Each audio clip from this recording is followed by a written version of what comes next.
పోకండి అని కూడా చెప్తున్నాడు. కాబట్టి జగన్ అన్ని చతురంగ బలాలు సిద్ధం చేసుకుంటున్నట్టుగా మనకు కనిపిస్తుంది.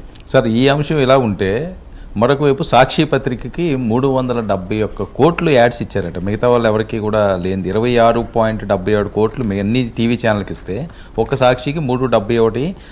క్విట్పోకో అవినీతి అధికార దుర్వినియోగం పాల్పడ్డ విజయ్ కుమార్ రెడ్డి అని చెప్పి వీళ్ళు మాట్లాడే పరిస్థితి. అంటే మరొక అంశంలో జగన్మోహన్ రెడ్డి గారు చిక్కుల్లో పడుతున్నట్ట. అంటే చాలా పాతదండి ఇది. అన్నిటికంటే ప్రభుత్వం ఉన్నప్పటి నుంచి కూడా వస్తున్నట్టుంది.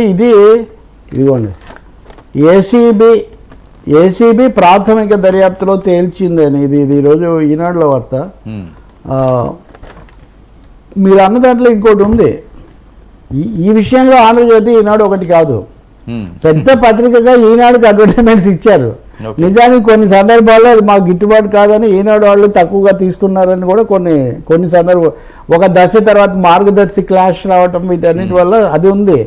ఇక్కడ ఆంధ్రజ్యోతికి టీవీ5కు అసలు ఇవ్వలేదని. ఓకే, బహుశా 99 కూడా ఇచ్చి ఉండకపోవచ్చు. టీవీ5కు ఆంధ్రజ్యోతికి ఇవ్వలేదని. ఇంకోటి ఈ వార్తలో ఉన్న ఇంకోటి ఏంటంటే అనుకూలమైన వాళ్ళకే ఇచ్చారని. ఇప్పుడు ప్రజాశక్తి విషయాలందరూ లాంటి వాళ్ళకి కూడా ఇచ్చారు. వాళ్ళేమో అనుకూలమైన కూడా ఏం కాదు.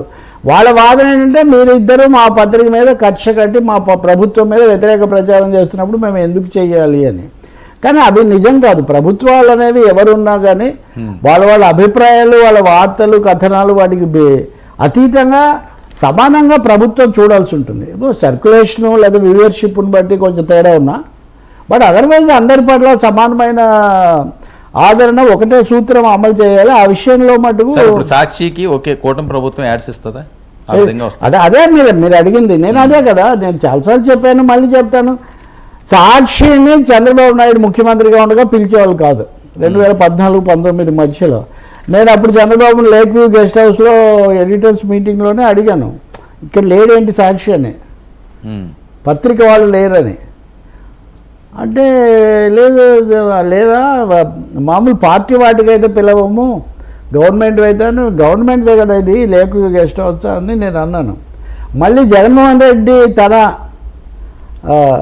ఆ దీంట్లో లోటస్ పాండ్ సమావేశంలో తన దీనికి పాదయాత్రకు బయలుదేరుతూ పెట్టినప్పుడు అప్పుడు కూడా ఏదో ఆంధ్రజ్యోతి వాళ్ళు లేరేంటి ఇక్కడ అని అడిగాను నేను.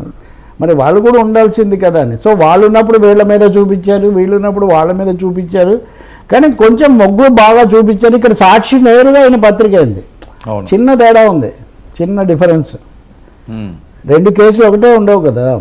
ఇప్పుడు అక్కడ వాళ్ళకి ఇచ్చారంటే ఏదో అనుకూలమైన పత్రికలు రాస్తాయని. ఇక్కడ ఇది ఈయన పత్రిక. అవును, అక్షరాల ఆయన ఇప్పుడు కాబోయినా ఆయన భార్య దానికి చైర్మన్ గానో ఏదో ఉన్నారు. కాబట్టి ఖచ్చితంగా జగన్మోహన్ రెడ్డి ప్రభుత్వం జాగ్రత్త తీసుకొని ఉండాల్సింది.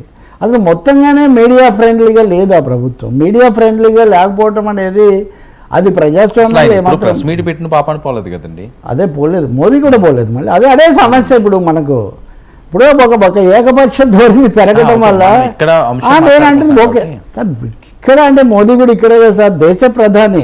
అంటే ఒక పొరపాటు వరవాడి రావడం అన్నది ఇక్కడ నేను చెప్తున్నా.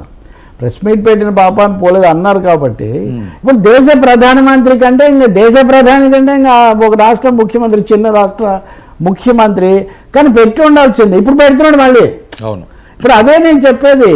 నేను ఈ కుర్చీలో కూర్చుంటే నాకు కనపడదు, ఆ కుర్చీలో కూర్చుంటే కనపడుతుంది అనే ఈ ధోరణి ఇప్పుడైతే రోజు అయితే ఇప్పుడు కూడా అందరినీ పిలవట్లేదు, అందరు వెళ్ళడం లేదని నేను వింటున్నాను. మీకు తెలిసి ఉండాలి, అదొక చిన్న ఏరియా సర్కిల్లోనే పిలుస్తున్నారని.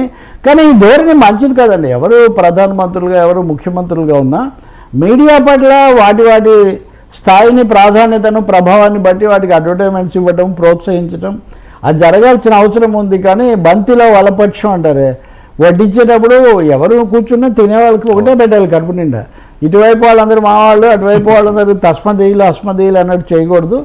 దీని మీద కాకపోతే జగన్మోహన్ రెడ్డి మీద కాదు, ఇది ఎక్కువగా ఐఎన్పిఆర్ డిపార్ట్మెంట్ మీద ఈ కేసు, వీళ్ళు ప్రాథమిక దర్యాప్తు.